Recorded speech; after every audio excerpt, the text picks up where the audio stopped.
Today, we're going to talk about something fascinating. It's the story of Hanuman, an ancient, incredibly powerful Hindu deity, known for his immense strength and devotion. But here's the thing. His story isn't just in ancient texts. It's happening right now in North America, and we're going to find out how. I mean, that's a huge question, right? When a spiritual figure of this magnitude crosses oceans and entire continents, how does that presence actually show up? What does it feel like on the ground in a totally different culture?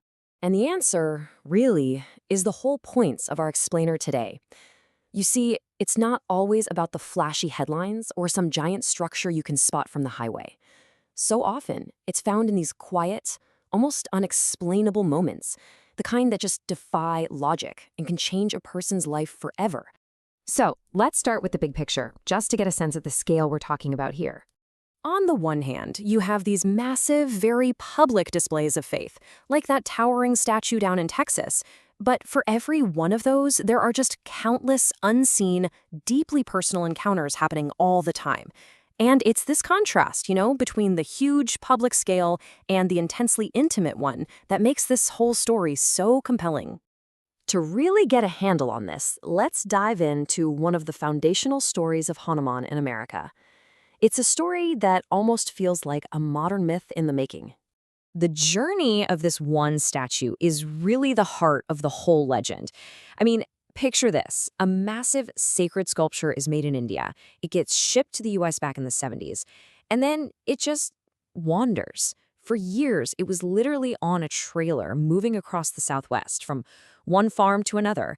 It was basically homeless until it finally landed in its spot in Taos, New Mexico in the late 70s. And this is where the story takes a turn, from just a simple logistical headache to something way more profound. See, the followers don't see that long, difficult journey as some kind of failure to find a home. Oh no. They believe the deity himself was checking out the land, and in the end, he chose the exact spot where he wanted his statue to be. And here's the really crucial part. What happened next? That humble little adobe barn, the place Hanuman supposedly picked, it didn't just stay a temporary shelter. It became this seed that grew into what is now a world-renowned ashram and temple. Thousands of people from all over now visit the spot that was once just a random stop on a long, uncertain road trip. Okay, so that's a big community-level legend. Now let's go to the complete other end of the spectrum and see how this plays out in the lives of individual people, often when they are at their absolute breaking point. This is really where faith becomes real, tangible for so many people. It's not in a planned ceremony with chanting and incense, but in the total chaos of a hurricane or that gut-wrenching panic when you've lost everything that matters. Take this incredible story from Hurricane Sandy. You've got a man who is physically in a bad way. He's recovering from major surgery. His arm is in a sling. A huge fence has fallen down and he has to move it. Logically, physically, it's impossible. But he describes feeling a literal physical push, like an unseen force that gave him the strength to lift this massive thing with just one hand. For him, there was absolutely no other explanation. Or what about this story? It's like something out of a movie. An international student loses their backpack. But it's not just a backpack. It's their entire life in this new country. Passport, visa, all their keys. They spend a whole day frantically searching and nothing. In total desperation, they just stop, sit down, and pray with every ounce of focus they have. And this is the moment of surrender, because the instant they finish chanting, their phone rings. It's a bus driver. The bag is safe, and nothing is missing. So we've gone from these unseen individual moments of help to, well, let's look at a time when an entire crowd experienced something together, a shared visual event. This kind of thing happens during these large ceremonies, when the energy in the room is high and everyone's focus is on the deity.